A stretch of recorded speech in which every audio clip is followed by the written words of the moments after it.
Thanks for watching SNN, the Suncoast News Network. Welcome back to the Headline Edition. I'm Eric Wilson, again filling in for Don Brennan this week. Let's get right back to our story. In Louisville today, Monday, 4 victims were killed and at least 9 others were hurt when a gunman opened fire at a bank. The shooter was killed by police, and the actions of those officers is being called heroic. NBC's Dan Sheneman has the story. 8:38 a.m. Active shooter at a bank in downtown Louisville. This was terrifying. It was terrifying. 3 minutes after the call, officers were on the scene. The suspect shot at officers.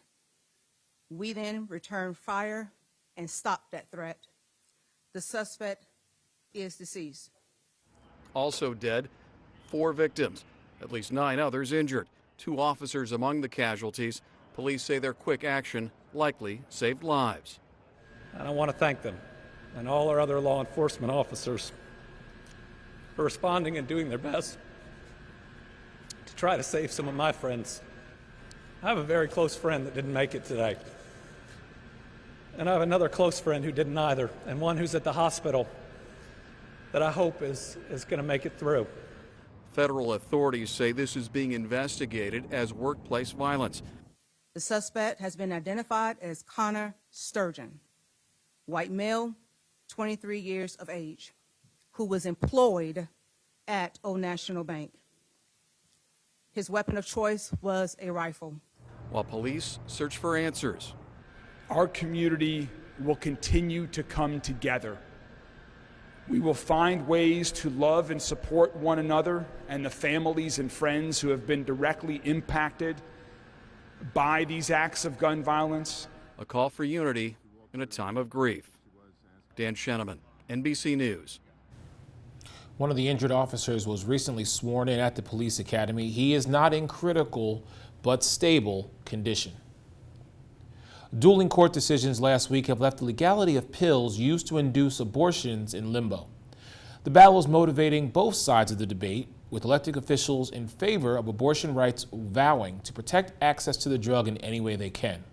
NBC's Alice Barr reports from Washington.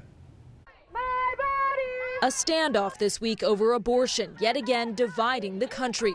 Democratic lawmakers introducing legislation today to protect access to the abortion pill. It is our obligation to stand up to this most recent assault on our reproductive rights. Though it's sure to fail in a Republican-controlled House. I think it's important that we protect the sanctity of life.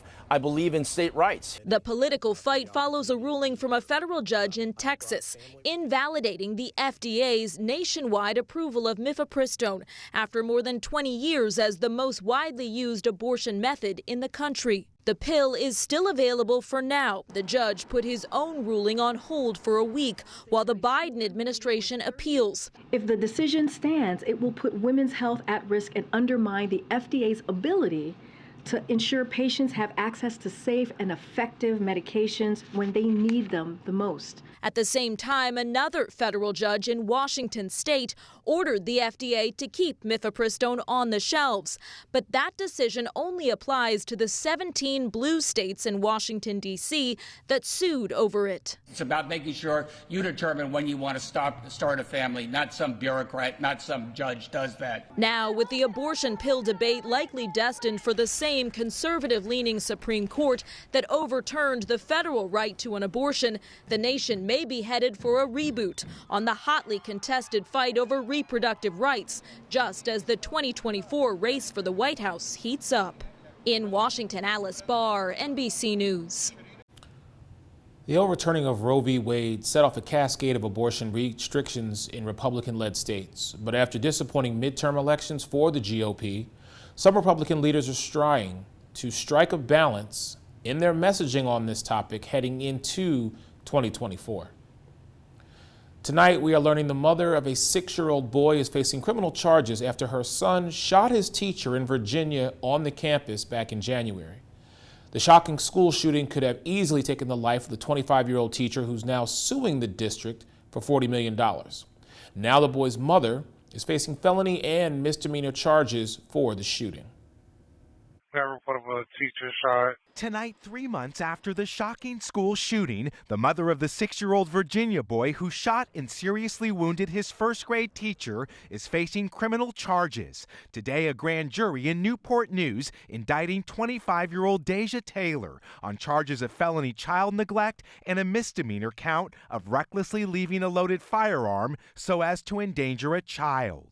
Who would be prepared for a 6-year-old to bring a loaded weapon onto school or a weapon onto school? After authorities announced the 6-year-old would not be charged with a crime, the Commonwealth's attorney saying today, every criminal case is unique in its facts, and these facts support these charges, but our investigation into the shooting continues. I just will never forget the look on his face that he gave me while he pointed the gun directly at me. That's something that I will never forget.